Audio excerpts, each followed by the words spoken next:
So a friend of mine asked me to do a tutorial on headstands, or at least just getting upside down. I'm going to do headstands because it's probably the easiest one for me to do in this type of format. I actually don't do headstands a lot myself anymore because I have compressed vertebra in my neck, and that's just something for you to be aware of if you do have any neck issues, that you may want to invest in a feet up, which I recently did. That's in the back corner there. Or focus on doing forearm stand or handstand, which these concepts all work in, but as far as to learn, headstands are probably going to be a little bit easier for someone to grasp. So first tip, and this is Tank, first tip that I had gotten years ago from David Svensson, I believe, was if you take your thumb, it's going to super silly, but it really does work. You take your thumbs in your ears and bring your middle finger up towards the top of your head. That's the part of your head that should be on the floor in a headstand. Another way to measure that is if you take the heel of your hand, kind of like right in between your eyebrows, middle finger to the top, you'll notice it's pretty much the same exact spot. Because the most common thing that people will have a tendency to do is to be too far forward on the forehead or to be too far back on the head. And although you can't see it when you're upside down, you're trying to get your ear pretty well straight up and down. And so then that way there's not as much pressure on your neck.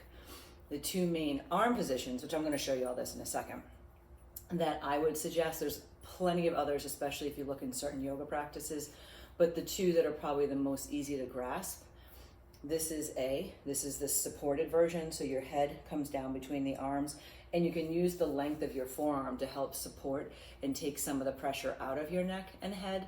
And then the other is more of the triangular shape, which is probably the version that you might have learned in grade school or in some other modality, which is like more of like the pyramid. And so that works really well too. That one you can use your biceps a little bit more. So some people find it to be more stable, but I'll actually show you both if I can get my puggle to move to the side a little bit.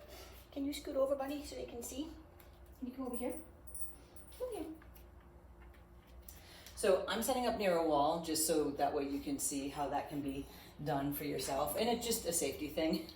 I might have to take down the picture here, but so if you're going near a wall, you want to be close, but far enough away that your beautiful booty's not going to hit the wall and knock you right back down again. Because there is a transition of when your hips go over your shoulders a little bit and have to come back in line to actually be able to go up without kicking up. So, Yankee, can you move? Go over here. Lay down. Perfect. Lay down. Okay. Sorry. He likes to spot me. So from here, I'm going to do the tripod version first.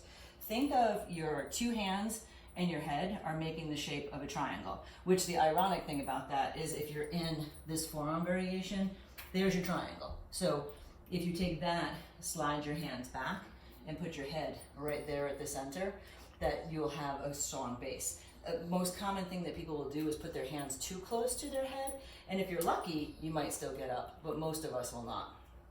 So letting your head come down, thinking about wrapping your elbows in. The more you can walk your feet in and get your hips over your shoulders first, the better off you'll be. Now that's a flexibility thing too. So you can always take one knee and then the other and let them come to your arms. Now, instead of kicking up to the wall, like being here and kind of flying around, what I would suggest doing is if you can start in the tripod, pull your knees into the middle. Because if you can support this, you'll be able to support it upright eventually. I mean, your body weight shifts, so there's a lot of your body and there's a lot of weight on your head.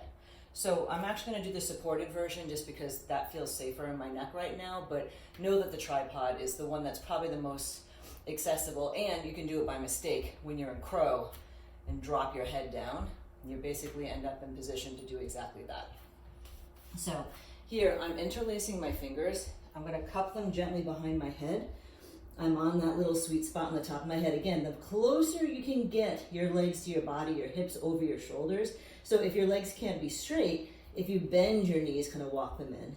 And then you can start to reach one leg up as high to the sky as you can. And then sometimes the other leg will just come on up.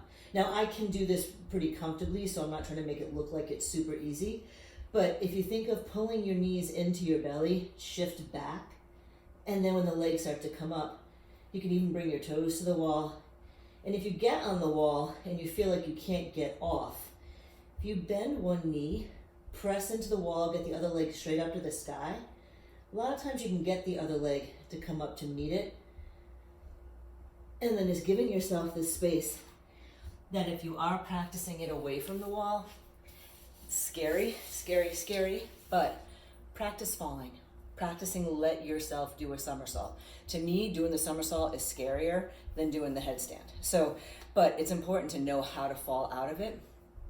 So then that way, if you are ever doing it in a yoga class or doing it someplace that you could potentially hurt yourself, that you want to be able to know you could get out of it safely. And if that isn't something you're comfortable with, just stay near the wall. But hope that's helpful. Hope that helps, Leah. Eat.